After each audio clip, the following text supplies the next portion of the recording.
രാഹുൽ മാങ്കൂട്ടം ഇപ്പോൾ ഒരു സ്ത്രീ പീഡകനായി കോൺഗ്രസിലും കേരള ജനങ്ങളുടെ മുന്നിലും ഇങ്ങനെ നിൽക്കുകയാണ്. ഒരു പീഡകൻ എന്ന അവാർഡൊക്കെ വാങ്ങി ഇങ്ങനെ നിൽക്കുകയാണ്, സ്ത്രീ പീഡകൻ. അപ്പോ ഈ രമേശ് ചെന്നിത്തലയാണ് എനിക്ക് തോന്നുന്നു രാഹുൽ മാങ്കൂട്ടത്തെ പ്രത്യക്ഷത്തിലല്ലെങ്കിലും പരോക്ഷമായി കടന്നാക്രമിച്ചത്. ഇത്തരക്കാരെയൊന്നും പാർട്ടിയിൽ വെച്ചുകൊണ്ടിരിക്കാൻ കൊള്ളില്ല, പാർട്ടിയിൽ നിന്ന് പുറത്താക്കണം എന്നൊക്കെ പറഞ്ഞുകൊണ്ട് വലിയ ഡയലോഗ് അടിച്ചുകൊണ്ട് രമേശ് ചെന്നിത്തല രംഗത്ത് വന്നു. ഇത്രയും നല്ല പിള്ള ചമയാനുള്ള യോഗ്യത രമേശ് ചെന്നിത്തലയ്ക്കുണ്ടോ? അത് എനിക്ക് രമേശ് ചെന്നിത്തലയുടെ കുടുംബം പോലും പറയുന്നത് എനിക്ക് തോന്നുന്നില്ല. കാരണം രമേശ് ചെന്നിത്തലയുടെ ട്രാക്ക് റെക്കോർഡ് പരിശോധിക്കേണ്ടതാണ്. രമേശ് ചെന്നിത്തല കരുണാകരന് മലത്തിയടിച്ചു എന്ന് ഞാൻ പറയുന്നില്ല കേട്ടോ. മറിച്ച് രമേശ് ചെന്നിത്തല NSUവിൻ്റെ ഓൾ ഇന്ത്യ പ്രസിഡന്റ് ആയിരുന്നു 1984-85 സമയത്താണ്. അന്ന് NSUയുടെ ഓൾ ഇന്ത്യ സമ്മേളനം നടന്ന നാഗപ്പൂരാണ്. ഈ നാഗപ്പൂരിന് അന്ന് നാഗപ്പൂർ ടൈംസ് ഒരു പ്രത്യേകമായിട്ടുള്ള വാർത്ത ആ സമയത്ത് കൊടുത്തു. നാഗപ്പൂരിൽ ചരിത്രപരമായിരിക്കുന്ന NSUവിൻ്റെ സമ്മേളനം നടക്കാൻ വേണ്ടി പോകുന്നു. ഇതിനു മുമ്പ് 2 പ്രാവശ്യമാണ് കോൺഗ്രസിന്റെ സമ്മേളനം നടന്നത്. ഒന്ന് 1920 നടന്നത്. അതിന്റെ മുഖ്യ സംഘാടകൻ ഇന്നത്തെ പിൽക്കാലത്ത് RSSന്റെ സ്ഥാപകനായിരുന്ന ഡോക്ടർ കേശവ ബൽറാം ഹെഡ്ഗേവാറാണ് അതിന്റെ മുഖ്യ സംഘാടകൻ. ആ സമ്മേളനത്തിൽ വെച്ചിട്ടാണ് മഹാത്മാഗാന്ധി കോൺഗ്രസിലേക്കുള്ള അദ്ദേഹത്തിന്റെ ഔദ്യോഗികമായിരിക്കുന്ന രംഗപ്രവേശനത്തിന്റെ പ്രഖ്യാപനം നടക്കുന്ന അവിടെ വെച്ചാണ്. അദ്ദേഹം ഒരു 1915 തുടങ്ങി കോൺഗ്രസിലുണ്ട്. പക്ഷെ എന്നാൽ കോൺഗ്രസിന്റെ നേതൃത്വത്തിലേക്കുള്ള ഇന്ത്യൻ സ്വാതന്ത്ര്യ സമരത്തിന്റെ നേതൃത്വത്തിലേക്ക് അദ്ദേഹം നേരിട്ടെത്തുന്ന പ്രവർത്തനം നടക്കുന്നത് 1920 അപ്പൊ അതൊരു ചരിത്രപരമായിട്ടുള്ള പ്രാധാന്യമാണ്. രണ്ടാമതൊരു പ്രാധാന്യമുള്ളത് 1959 പണ്ഡിറ്റ് ജവഹർലാൽ നെഹ്റു ഇന്ത്യൻ പ്രധാനമന്ത്രിയായിരിക്കുന്ന സമയത്ത് നെഹ്റുവിന് ഇടയ്ക്കിടയ്ക്ക് മോഹം തോന്നും, മോളെ പ്രധാനമന്ത്രിയാക്കണം, മോളെ പ്രസിഡന്റ് ആക്കണം എന്നൊക്കെ തോന്നും. അങ്ങനെ കോൺഗ്രസിന്റെ ഓൾ ഇന്ത്യ പ്രസിഡന്റായിട്ട് പണ്ഡിറ്റ് ജവഹർലാൽ നെഹ്റുവിന്റെ മകളെ പ്രഖ്യാപിക്കുന്നത് 1959 നാഗ്പൂർ സമ്മേളനത്തിലാണ്. അത്തരം ചരിത്രപരമായിരിക്കുന്ന പ്രാധാന്യമുള്ള നാഗപ്പൂർ വെച്ചിട്ടാണ് NSUവിന്റെ സമ്മേളനം നടക്കുന്നതെന്ന് നാഗപ്പൂർ ടൈംസ് വലിയ വാർത്ത കൊടുത്തിരുന്നത്. സത്യത്തില് ഒരു മാസം കഴിഞ്ഞ സമയത്ത് സമ്മേളനം നടന്നു. ആ സമ്മേളനത്തിലേക്ക് നമ്മൾ അതിനെക്കുറിച്ച് ഇന്ത്യ ടുഡേയുടെ റിപ്പോർട്ട് എന്നെ സംബന്ധിച്ചുണ്ട്.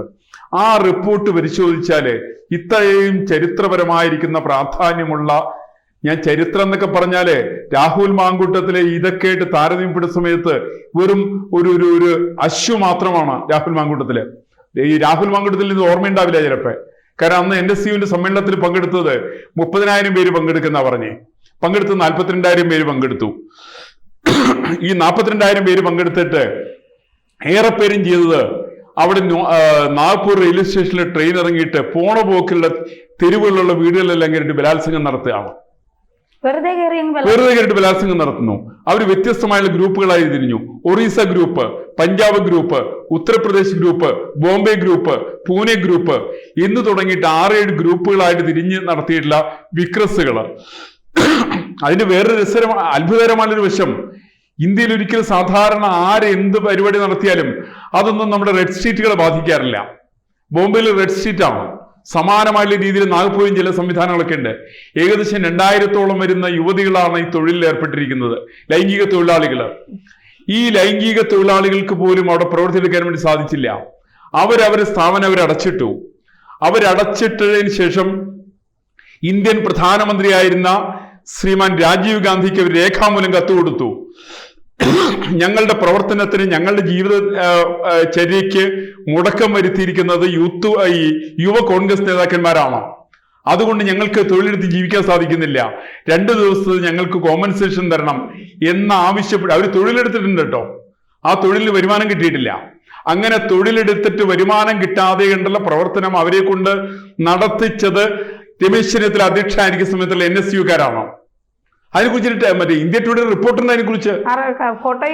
അതെ, അതിനകത്ത് രമേശ് ചെന്നിത്തല അടക്കം പണം കൊടുത്തിട്ടുണ്ട്. അതിനകത്ത് എത്ര പേര് പോലീസിൽ അറസ്റ്റ് ചെയ്യപ്പെട്ട ആളുകള്, നിരവധി ആളുകൾ പോലീസ് അറസ്റ്റ് ചെയ്തല്ലോ. അന്ന് ഭരിച്ചിരുന്നത് ആരാ? മഹാരാഷ്ട്ര. അന്ന് കോൺഗ്രസ് ആണ് ഭരിച്ചിരുന്നത്. ഓൾ ഇന്ത്യ നിലവാരം ഇന്ത്യൻ പ്രധാനമന്ത്രി ആരായിരുന്നു? രാജീവ് ഗാന്ധി ആയിരുന്നു. അദ്ദേഹത്തിന് പോലും നിവൃത്തി ഉണ്ടായില്ല. എന്ന് മാത്രമല്ല, അന്ന് കോൺഗ്രസിന്റെ ഈ പറയുന്ന NSUവിന്റെ സമ്മേളനം നടക്കുന്ന സമ്മേളന പന്തല് അത് അടിച്ചു തകർക്കുകയാണ് പൂർണ്ണമായിട്ട്. അതിനെ സംബന്ധിച്ച് ടൈംസ് ഓഫ് ഇന്ത്യയുടെ അതിന് ഫോട്ടോ കൊടുത്തിട്ടുണ്ട്. അടിച്ചു തകർത്തത് നിവൃത്തിയില്ലാതെ ഇന്ത്യൻ പ്രധാനമന്ത്രി നേരിട്ട് വിളിക്കുന്നത് RSSന്റെ ആസ്ഥാനത്തേക്കാണ്. കാരണം 42,000-ഓളം വരുന്ന യുവാക്കളായിരിക്കുന്ന ആളുകൾക്ക് ഭക്ഷണം കൊടുക്കാൻ നിവൃത്തിയില്ല. ഭക്ഷണമില്ല കൊടുക്കാൻ വേണ്ടിയിട്ട്. അത് കൊടുക്കുന്ന കാര്യത്തിൽ ഞങ്ങളെ സഹായിക്കണം എന്ന് ആവശ്യപ്പെട്ടത് അത് അന്നത്തെ RSSന്റെ പ്രാന്തപ്രചാരനായിരുന്ന ആള്, ഇന്നത്തെ പൂജനീയ സർസംഘാലയായിട്ടുള്ള മോഹൻജി ഭാഗവത്, അദ്ദേഹമായിരുന്നു അന്ന് അവിടെ ആ സംസ്ഥാന പ്രചാരകായിരുന്ന ആള്. ഈ തരത്തിൽപ്പെട്ട പ്രവർത്തനങ്ങൾ ചെയ്തിട്ടുള്ള പാരമ്പര്യമാണ് കോൺഗ്രസിനെ സംബന്ധിച്ചുള്ളത്. ഇന്ത്യയുടെ എന്നല്ല, ലോകത്തിന്റെ ചരിത്രത്തിൽ ഒരു പ്രസ്ഥാനവും ഇതുപോലെ ചെയ്തിട്ടുണ്ടാവില്ല. വലിയ സമ്മേളനം വിളിച്ചു കൂട്ടുക, യുവതികളെ മുഴുവൻ ബലാത്സംഗം ചെയ്യുക, ചേരിതിരിഞ്ഞുള്ള സംഘർഷങ്ങൾ നടക്കുക, സംഘർഷത്തിൽ സമ്മേളന പന്തലുകൾ തകർക്കുക. ഈ 84 ഈ INSU ആ സമ്മേളനത്തിൽ പോയപ്പോ ചെന്നിത്തല ആ സമ്മേളനത്തിൽ ഉണ്ടായിരുന്നു. ചെന്നിത്തല അതിന്റെ ഓൾ ഇന്ത്യ അധ്യക്ഷനാണെന്ന്. NSUവിന്റെ ഓൾ ഇന്ത്യ അധ്യക്ഷൻ ചെന്നിത്തലയാണോ? ആ സമയത്താണ് സംഭവം നടന്നിട്ടുള്ളത്. അല്ലെങ്കിൽ ആരൊക്കെയാണ് അതിനകത്ത് അറസ്റ്റ് ചെയ്യപ്പെട്ടതെന്നുള്ളവരും ചെന്നിത്തല വെളിപ്പെടുത്തേണ്ട പ്രശ്നമാണത്. ഏതായാലും ഇന്ത്യ ടുഡേ അതിനെ സംബന്ധിക്കുന്ന വിശദമായുള്ള റിപ്പോർട്ട് കൊടുത്തിട്ടുണ്ട്. അപ്പൊ എനിക്ക് പലപ്പോഴും തോന്നാറുള്ളത്, രാഹുൽ മാങ്കൂട്ടത്തിനോട് ചെന്നിത്തലയല്ല ആരെന്തൊക്കെ പറഞ്ഞ പ്രതിപക്ഷ നേതാവ് പറഞ്ഞാലും അദ്ദേഹം പറയും, നിങ്ങളൊക്കെ പോയിട്ട് ഒന്ന് കണ്ണാടി നോക്കാൻ പറയും. നിങ്ങളൊക്കെ പോയിട്ട് ഒന്ന് കണ്ണാടി നോക്കി കഴിഞ്ഞിട്ടുണ്ടെങ്കിൽ എന്റെ പ്രായത്തിൽ നിങ്ങൾ കാണിച്ചിരിക്കുന്ന ചില വിക്രസുകളുണ്ട്, ആ വിക്രസിനോളം വരില്ല എന്നുള്ളതാണ് രാഹുൽ മാങ്കൂട്ടത്തിൽ ഇവരോട് പറഞ്ഞിട്ടുള്ളത്. അതുകൊണ്ടാണ് മാങ്കൂട്ടത്തിനെതിരായിട്ട് ഒരു നടപടിയും കോൺഗ്രസ് എടുത്തിട്ടില്ല. കോൺഗ്രസ് രാജിവെക്കാൻ വേണ്ടി മാത്രം ആവശ്യപ്പെട്ടത്. യൂത്ത് കോൺഗ്രസിന്റെ പ്രസിഡന്റ് സ്ഥാനം അത് രാജിവെച്ചു. ആ രാജിവെച്ചു എന്നുള്ളതിന്റെ സസ്പെൻഷനാണ് നടത്തിയിരിക്കുന്നത്. ഈ suspension is not a punishment എന്നാ പറയാ. സസ്പെൻഷൻ ഒരിക്കലും പണിഷ്മെന്റ് അല്ല, ഒരു താൽക്കാലികമായിട്ടുള്ള മാറ്റി നിർത്തൽ മാത്രമാണ്. ഈ മാറ്റി നിർത്തലിന് ശേഷം കോൺഗ്രസിന്റെ പാരമ്പര്യം അനുസരിച്ചിട്ട്, കോൺഗ്രസിന്റെ സ്വഭാവം അനുസരിച്ചിട്ട് ഒരു കോൺഗ്രസ്സുകാരനായിട്ടുള്ള രാഹുൽ മാങ്കൂട്ടത്തില്, അത് രാഹുൽ പറഞ്ഞത് തന്നെയാണ്, ഞാൻ കോൺഗ്രസിൽ അടിയുറച്ച് നിൽക്കുന്നു എന്ന് അദ്ദേഹം പറഞ്ഞത്. മരിക്കുന്നവരേക്കും കോൺഗ്രസ് ആണ്. കാരണം അങ്ങനെ അല്ലാതെ രാഹുൽ ചെയ്യാൻ സാധ്യമല്ല. കാരണം രാഹുലിന്റെ ഈ തരത്തിൽപ്പെട്ട പ്രവർത്തനങ്ങൾ തുടർന്നു കൊണ്ടുപോകണമെങ്കിൽ അദ്ദേഹത്തിന് ഏറ്റവും എളുപ്പമുള്ളത് കോൺഗ്രസ് പ്രസ്ഥാനത്തിൽ ഉറച്ചു നിൽക്കുകയാണ്. ഇപ്പൊ ഇദ്ദേഹത്തിനെതിരെയുള്ള പരാതികൾ മുഴുവൻ AICCക്കാണ് പോയതെന്നാണ് പറയുന്നത്. ആ പരാതികൾക്ക് ഇതുവരെ തീരുമാനം വന്നിട്ടില്ല. അപ്പോൾ AICCക്ക് പരാതി കൊടുക്കാൻ അവർക്ക് പരാതി വാങ്ങാനുള്ള യോഗ്യതയുണ്ടോ? ഒരു തരത്തിലും ഇല്ലെന്നേ. ഇതെങ്ങനെ അവരെന്ത് പരാതിയാണ് സ്വീകരിക്കുക? ഈ പരാതി അവിടെ എവിടെ കിട്ടുക? കോൺഗ്രസിന്റെ നേതൃത്വത്തിൽ കിട്ടും. അത് മല്ലികാർജുൻ ഖാർഗെക്ക് കിട്ടും. ആ വരുന്ന വയോധികനായിരിക്കുന്ന മനുഷ്യൻ, ആ വയോവൃദ്ധനായിട്ടുള്ള മനുഷ്യൻ അത് നേരെ രാഹുൽ ഗാന്ധിയെ ഏൽപ്പിക്കും. അപ്പൊ രാഹുൽ ഗാന്ധി പറയും, അയ്യോ ഇത് ഞാനായിട്ട് താരതമ്യപ്പെടുത്തും, ഇതെന്താ എന്നെക്കാൾ തേക്കുന്നത് നോക്കും, ഒരു ചീള് കേസാണിത്. കാരണം രാഹുൽ ഗാന്ധിയുടെ 1998 രാഹുൽ ഗാന്ധി കേരളത്തിൽ വന്നത്. അന്ന് അദ്ദേഹം വന്ന് കൊളംബിയക്കാരിയുടെ കൂട്ടത്തിലാണ്. അത് കഴിഞ്ഞിട്ട് 4-5 കൊല്ലം കഴിഞ്ഞപ്പോൾ അദ്ദേഹം വീണ്ടും പാർലമെന്റ് മെമ്പറായി.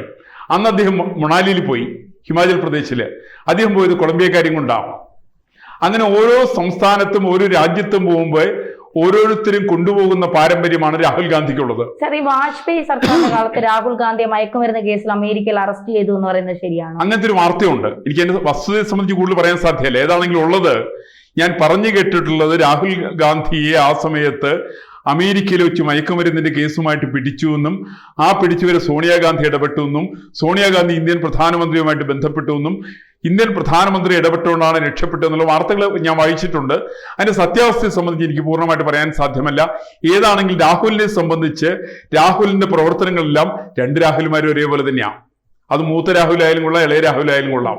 ഈ രണ്ട് രാഹുൽമാരുടെ പ്രവർത്തനങ്ങൾ സമാനതകളുള്ളതിന് പേരിൽ ഒരിക്കലും രാഹുൽ മാങ്കൂട്ടത്തിനെതിരായിട്ട് ഒരു നടപടി എടുക്കാൻ വേണ്ടി AICCക്ക് സാധ്യമല്ല. കാരണം അവിടെ ഇരിക്കുന്ന ചേട്ടന്മാരൊക്കെ അതിനേക്കാളും വളരെ മിടുക്കന്മാരാ. നമുക്കറിയാം, കേസ് വേണുവിനെ കുറിച്ചറിയാം. ആ പാവപ്പെട്ട സരിതയുടെ പിന്നാലെ നടന്ന് സരിതയെ കാട്ടിക്കൂട്ടിയിട്ടുള്ള വിക്രികളൊക്കെ നമുക്കറിയാവുന്നതാണ്. ഈ വേണുഗോപാൽ എന്ത് നടപടി എടുക്കുക? രാഹുൽ ഗാന്ധി എന്ത് നടപടി എടുക്കുക? മല്ലികാർജുൻ ഖാർഗെ എന്ത് നടപടി എടുക്കാൻ കഴിയോ? എനിക്കറിയില്ല, സാധ്യമല്ല. കാരണം കോൺഗ്രസ് ഒരു നേതാവിനെ എടുക്കാൻ സാധ്യമല്ല. അതുകൊണ്ടാണല്ലോ കേരളത്തിന്റെ അസംബ്ലിയിൽ വരുന്നുണ്ട് പ്രതിപക്ഷ നേതാവിനെ ആ സമയത്ത് കണ്ണും കെട്ടി നോക്കിയിരിക്കാൻ വേണ്ടിയിട്ട് മാത്രമേ സാധ്യമാവുള്ളൂ. ഒരക്ഷരം മിണ്ടാൻ വേണ്ടി സാധ്യമാവില്ല. കമ്മ്യൂണിസ്റ്റുകാരുടെ ചെയ്തികളെ കുറിച്ച് പ്രതിപക്ഷ നേതാവിന് പറയാൻ വേണ്ടി സാധിക്കില്ല. കാരണം പറയാൻ പറ്റാത്ത രീതിയിൽ കോൺഗ്രസിന്റെ യുവ നേതൃത്വം അത്രയ്ക്കും വഷളായി കഴിഞ്ഞു എന്നുള്ള വസ്തുത ഒരു തിരിച്ചറിവിന്റെ പാതയിലായിരിക്കണം. ഇത് ഞാൻ മനസ്സിലാക്കുന്ന കോൺഗ്രസ്സുകാരന്റെ തിരിച്ചറിവിന്റെ പാതയിലാണ്. ഒരിക്കലും മടങ്ങി വരാൻ സാധ്യമല്ലാത്ത രീതിയിൽ കോൺഗ്രസ് ഒരു വലിയ പതനത്തിലാണ്. ഈ പതനത്തിൽ രാഹുൽ മാങ്കൂട്ടത്തിൽ മാത്രമല്ല, ഇനിയുള്ള ദിവസങ്ങളിൽ മറ്റുള്ള യുവ നേതാക്കന്മാർക്കെതിരായിട്ട് എന്തൊക്കെയാണ് പറയാൻ പോകുന്നത്, അതൊക്കെ തന്നെ നമ്മൾ നോക്കിയിരുന്ന് നമ്മൾ കാണേണ്ടതായിട്ടുള്ള വസ്തുതയാണ്.